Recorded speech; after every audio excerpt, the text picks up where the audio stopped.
everybody, and welcome back to the Strength and Weakness podcast. We're happy that you're here. I am Morgan, one of your co-hosts, along with Ellen, my lovely co-host as well.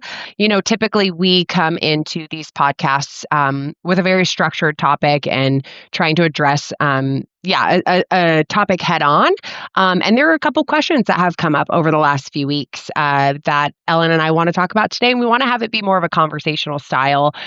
So if you're used to having some structured points and questions from us, hopefully you'll be pleasantly surprised. You can grab a cup of coffee or a cup of tea and snuggle up near the rain by you and join us for the conversation today, which is around adoption and LGBTQ. Everybody pause. That's an interesting topic. Ellen, why is this a topic for us today and why are we diving into it? Truthfully, my mom encountered someone in her life recently who's was asking her questions about how they parented me and how they got through, sort of this when I was living as a lesbian, how they handled parenting me. And the person she was talking to, their daughter is adopted. And my mom was so moved. Like, I think she could feel like the family was really going through a difficult time. And my mom and I live right next door to each other. We're next door neighbors. So we went on a walk the next morning and she was like, this family is really heavy on my heart. And I could feel, their angst and their pain. And so she asked me to reach out to them to send some thoughts. So I did. And it just kind of brought to my mind that I've actually had a lot of clients over the years share that their child who is experiencing LGBTQ experiences or identifying as part of the LGBTQ community is adopted. I wouldn't say this is, so common. I would guess maybe 20% of parents that reach out to me, their child is adopted. So I have never found great research on children who are adopted and how many more of them identify as LGBTQ than non-adopted children. But I've just seen it anecdotally in my own practice. And so I thought, hey, there's a niche topic that might benefit some people for us to kind of talk around. Yeah, I think it's so interesting. And this is what I think I love about our listener base is that I think everybody is in a niche situation. Mostly, right? Like there's no cookie cutter when it comes to this. And I think even right in my own experience, everybody's like, well, there had to have been something in your upbringing that caused you to be a lesbian. And it's like, well, actually there wasn't for me. So People really hate that, don't they? When they find out that we had like very happy childhoods, no trauma, they're like, we can't make sense of it. Right. And I think everybody wants a reason for why this happened, So I love it. I love niche topics. But, as Ellen and I were preparing for this, we were talking about how we're approaching this conversation. And I thought it was really insightful. And, Elle would love to have you share a little bit about this because I think for a standard listener, and I put myself in those shoes when I'm talking with Ellen, but for a standard listener, we don't know all of the therapeutic tactics that you have learned in your schooling. And so how we're approaching the conversation today is a little bit more conversational. And I'll pass it over to you, Ellen, to talk through why this is a beneficial and can be a helpful way to approach some subjects. Yeah, well, I was telling you as we were preparing for this about a type of therapy. Honestly, I cannot remember the name of the therapy, but I know it's created by Dr. Anderson from Norway. For some reason, I remember that, but not the name of the type of therapy. That's But there's this type of therapy where it actually involves two therapists and a client. And what happens is one of the therapists meets with the client while the other therapist stands behind a two-way mirror or I guess it'd be a one-way mirror and listens in. And then for the second part of the session, they switch. And so it's now the two therapists talking about the client while the client listens in. And so those two therapists will say, hey, here's what I saw, right? Here's what I saw as you two were talking. The client got really angsty when you mentioned this topic, or wow, I saw a lot of emotion pop up in her when you brought up this. And then the two therapists will kind of brainstorm together, right? I wonder what this pain was like for her when she was experiencing that, or what must have that been like? Or it looks like maybe she has a bit of a blind spot in this area. And meanwhile, the client is listening in on this and she's getting the benefit of, hearing two therapists talk about her and her experience and the compassion that would come from two therapists talking about your own experience and pain. So we said that's what we'll kind of do today is I don't have one specific case to bring before you, right? But just kind of this amalgam of cases that I've had over the years of parents of adopted children who are identifying as LGBTQ. And I think what it does is it creates there's already so much fear in this area for parents navigating LGBTQ topics with their kids. But when their children are adopted, there seems to be this heightened fear for parents as if, is it my fault? Is it because I'm not a good enough parent? Is it because they're adopted? Right? They feel a little bit more to blame, maybe. And I think they see a little bit more of a pull in their child toward the LGBTQ community. And so I figured we could talk around that, kind of be the two therapists that discuss this sort of case. I've always wanted to be a self-proclaimed therapist. No, I'm just There you kidding. go. I am Today you not. are. I don't have any letters behind my name. Um, well, great. With that in mind, right? I'd like to start the conversation maybe at the beginning, right? Of like, I am not an adoptive parent. I have not adopted a child, and so all of this is right going to be based off of assumption from my part. But I would assume when somebody goes to adopt a child, right? There are some already pre-existing beliefs or conditions in that child based off of, even it could be a short amount of time or a, larger amount of time depending on what age they're adopted when they come into this new family fold. And so from your experience, I guess, like, what is the, like, I don't know, perspective or the um maybe some of the desire or understanding from parents who are adopting that kind of start before any of these, right, normal childhood things like, hey, I'm interested in the same sex or I'm interested in a boy or whatever it might be. Before they even get to that, what's some of the groundwork that's already laid with just adoption in general? Mm. I'm sure I'm not going to give a comprehensive list here, but what's coming to my mind is I think in parenting in general, and especially with adoption, there's a lot of hope deferred, right? And I refer to that with like unmet expectations. We all have unmet expectations in life, in marriage, in relationships, in parenting, but especially with adoption, already a lot of times people are coming into adoption, the adoptive parent, from a place of grief, right? A lot of them are saying, well, I tried to have my own child, or I didn't think, a child biologically, I didn't think that adoption would be on the table for us, but here we are, right? Certainly that's not everyone's Yeah, story, but a lot of people are entering adoption already from a place of grief. And then, of course, there's this big, bright, shining joy to get this bundle of joy that you get to raise, right? But it never, just not even adoptive parenting, but any kind of parenting never goes the way that you've envisioned for in your sure. mind, Yeah. right? And so there's grief on top of that. So just like this compiled grief, right?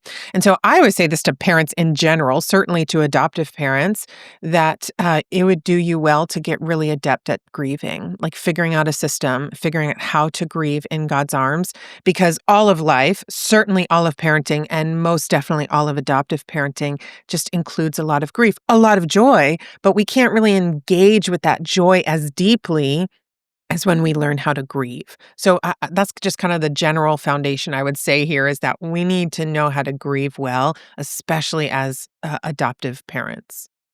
Quick side note, I think the subtitle of our podcast moving forward, Ellen, could be The Strength of This Podcast, a place to learn how to grieve. Or all I know, grieving right? starts here.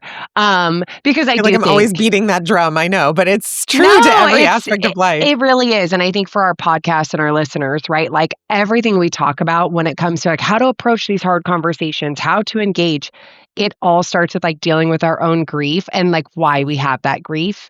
Um, whether it's you experiencing anything in the LGBTQ community or you engaging with a friend, neighbor, child in that space as well. So I just think that that's really interesting. It's kind of like groundwork and our ministry as a whole.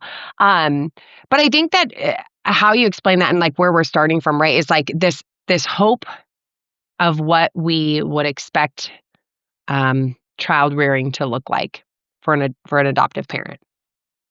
But then I would imagine, right, you have this hope, you raise a child. Usually these topics don't come up until middle school, as they're growing in their Mhm. adolescence.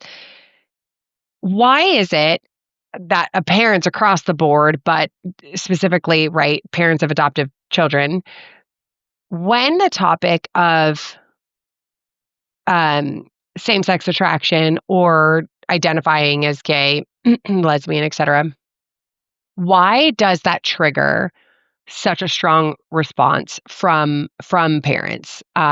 And I think we can talk more of like we've talked about it before. Well, actually, maybe we haven't. I'm recalling a couple of our later podcasts or previous podcasts, but uh, why is it that we have such like a strong response of like, what did I do wrong?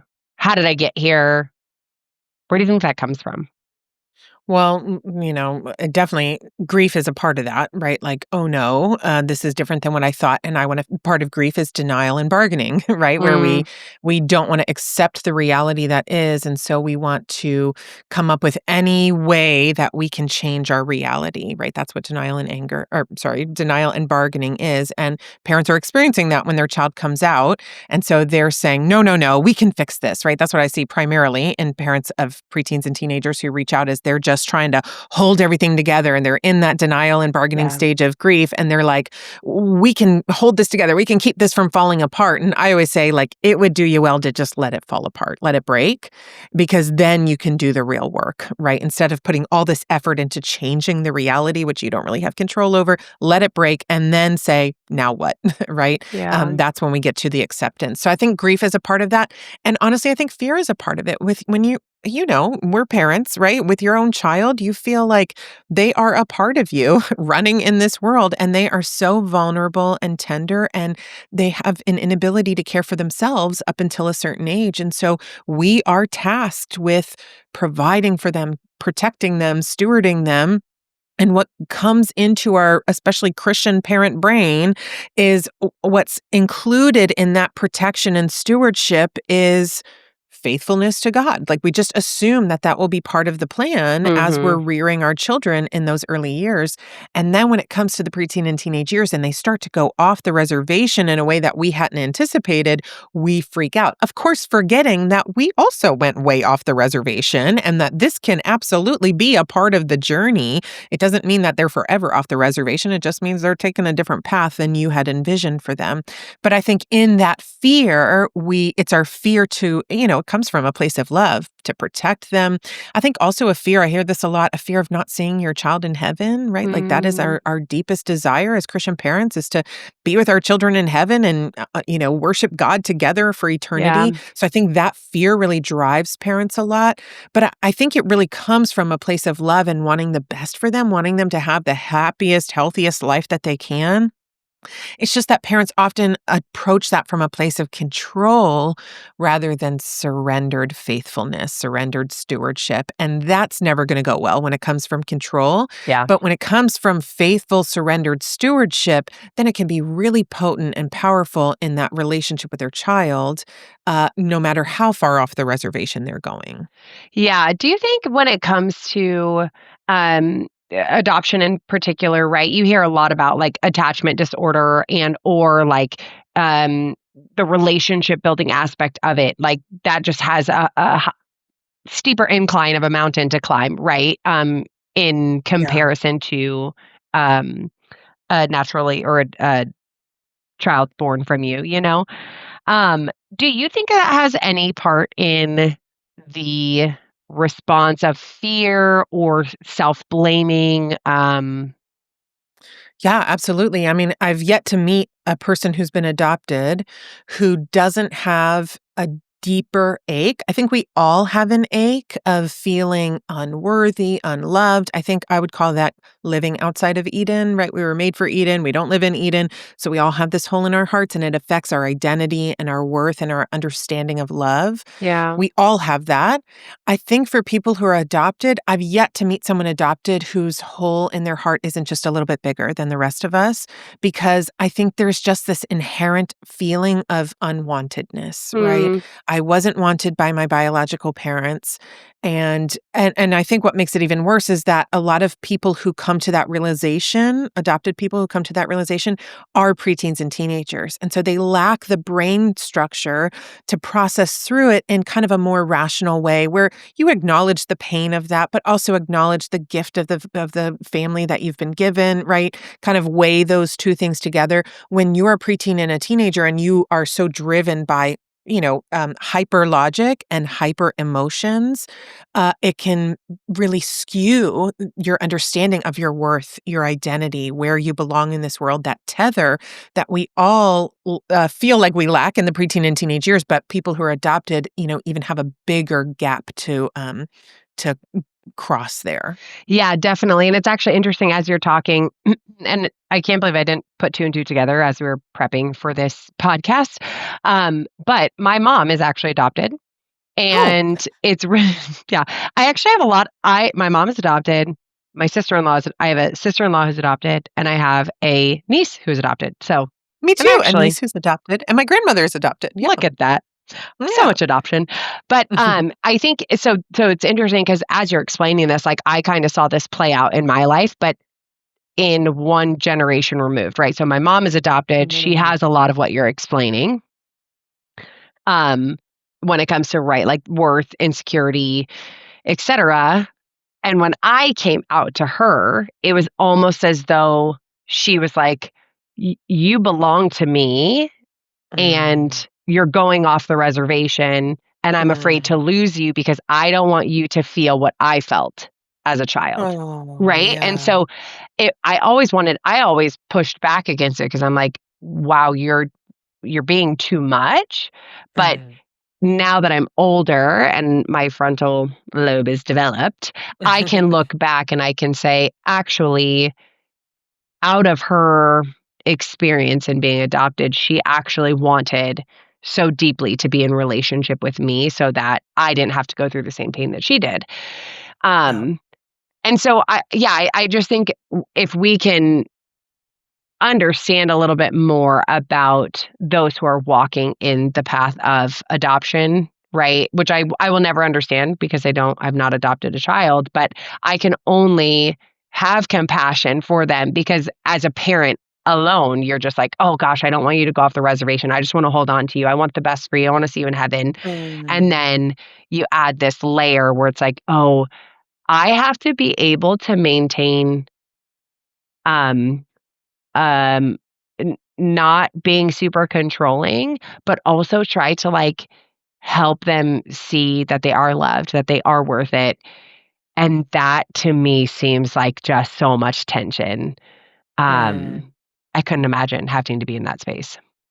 Yeah. Well, I think you're highlighting why the LGBTQ community is so alluring to to anyone, but especially to someone who has been adopted, because I would call adoption a type of attachment trauma. Right. You are taken from your biological parents and given to someone who is not biologically your parent. Now, there's a real sacred beauty to that, right? Yeah, Like one that points back to God. We for are sure. all adopted sons and daughters of God's. And so there is a real sacred, holy beauty to being adopted and chosen and brought in, grafted into a family that is not your biological family. That is biblical. It's sacred. It's incredibly beautiful. So I'm not saying like, oh, you're, stuck with this terrible alternate reality, but there is also two things can be true at once. It's beautiful and sacred, but also it's terribly sad, right? And there is this hole, this ache of wanting, I think for all of us, of wanting to go back to our origin, find out where we came from, right? I read a Jewish scholar who even said that, even in the Bible, there's like clues that we as humans were created to go back to our origin. And I think for people who are adopted, they feel a lack of a tether to their origin, right? Yeah, So I would characterize that as a sort of attachment trauma.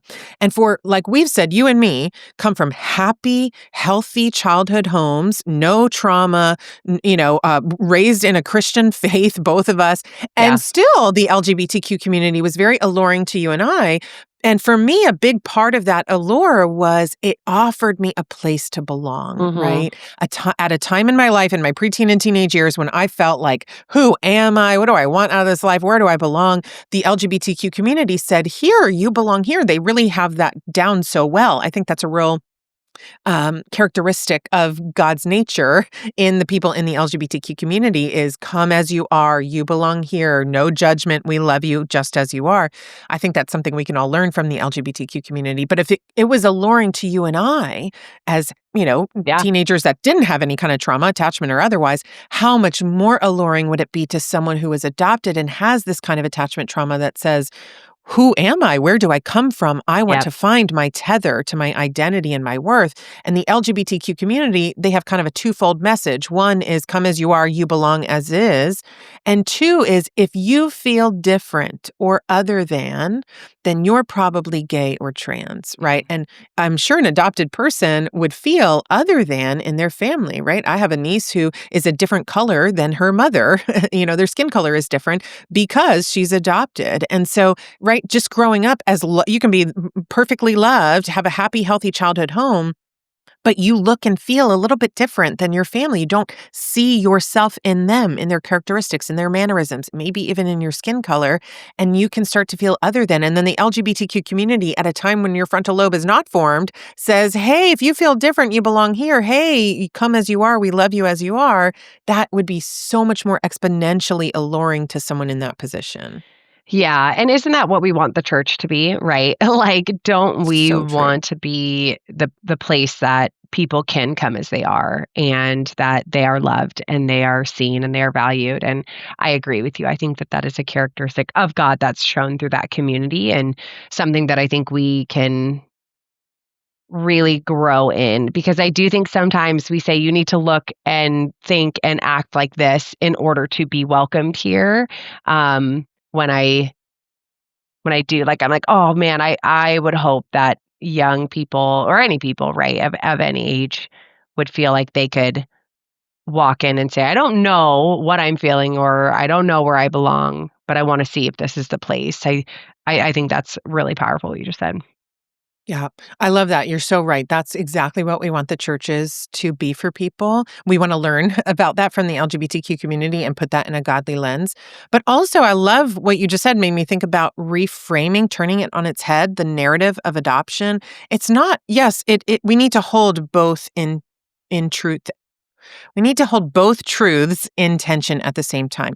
Yes, adoption can feel like an attachment trauma to some people who have experienced it, but also it is a sacred, holy beauty and one that points us back to God's love. And so I think for parents navigating this with their kids, we need to hold both truths together. We can be there and create space for our children to share what this is like for them, for us to hold their pain in that, but also to use that as a, focal point to turn them back to God and say, the truth is we're all chosen. We're all adopted and Yeah, grafted into God's family. And you, of all people, understand that. Teach me what that's like, right? So I would yeah, encourage parents who are navigating this with their teens to hold both grief and the joy of adoption in tension together and allow space for their child to talk about it honestly. Because chances are your child has some things that they want to share, get out in the open, or be seen in. They might not feel like it's safe. They might feel like they're going to hurt your feelings if they do. So I would create that safe space. Um, I would also continually point your children back to their true identity as they're searching for their identity in this world and maybe feeling a deeper loss for that in adoption. I would remind them of things like Colossians 3:1-3, where it reminds us that our identity is wrapped up with Christ and God. That's who we really are.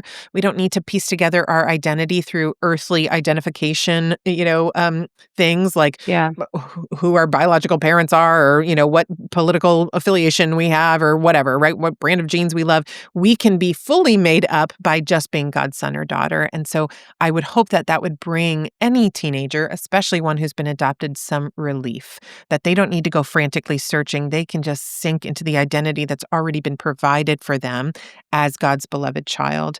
And then finally, of course, parents who are navigating any of this with their teenager, especially one who's been adopted, you have to have good boundaries and you have to communicate those boundaries in a healthy way. What I've seen is that teenagers who are adopted tend to have some more mental health problems than maybe those who haven't. Not exclusively, not all the time, but the ones that I've met with, they tend to have a little bit more prone to anxiety, depression, things like that.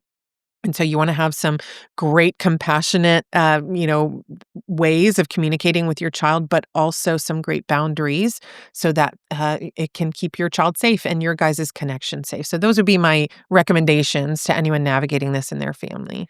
Yeah, and as we wrap up and close this podcast out, I think what I am hearing and taking away from a lot of our conversation is like there has to be um, the conversation of worth and identity has to be on the forefront of our mind when we're talking with our kids in their preteen and teen years. And I think being a parent walking into almost 8 years old with my daughter, I'm realizing how even at 8, it's the view of herself is starting to get shaped and how she sees Mm, herself and how mm, other people see her. And I have seen so vividly how she cares. She might not say it, but she cares a lot about how we view her, how God views her.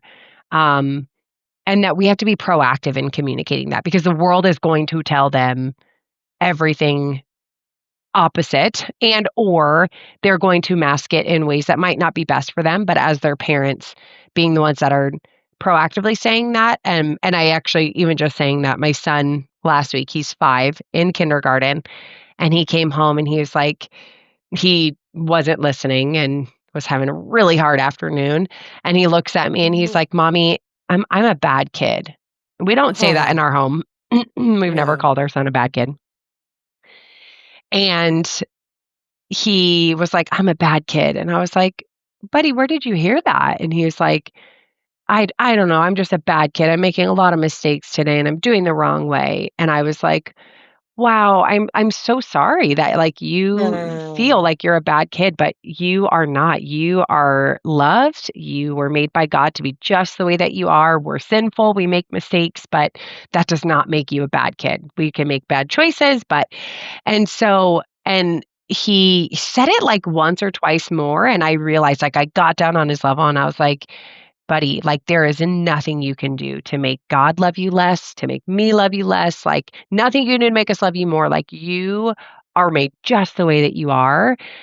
But I was like, "I want you to look at me and tell me, like, and say, like, I am not a bad kid." And he mm, did, and it was just like it was heartbreaking because I know mhm. he might not be making these big connections that we're talking about. He's 5. It's something he's hearing at school or someone said to him. Um, but I realized, like, 1, like, I'm glad he said it because I told us and his other caregivers who are grandparents, other people involved in his life, I'm like, "I think right now I just want all of us to encourage him." That could be however you want it to look like, but just reminding him who he is to God, who he is to Mm. us, so that we can drown out whatever that voice is, wherever it's coming from, that we can drown that out and continue to help shape his view of himself when it comes to worth and identity and a lot of what we talked about today. Yeah, love that. And you're so right. We're constantly developing our understanding of self through the eyes of other people, through the eyes of our culture, of our world. And we want to help our kids, adopted or not, continue to look at that lens through the eyes of God. Yeah, definitely. Well, thanks for joining us, everybody, on our conversation, our cozy conversation around LGBTQ and adoption, and we look forward to seeing you next time.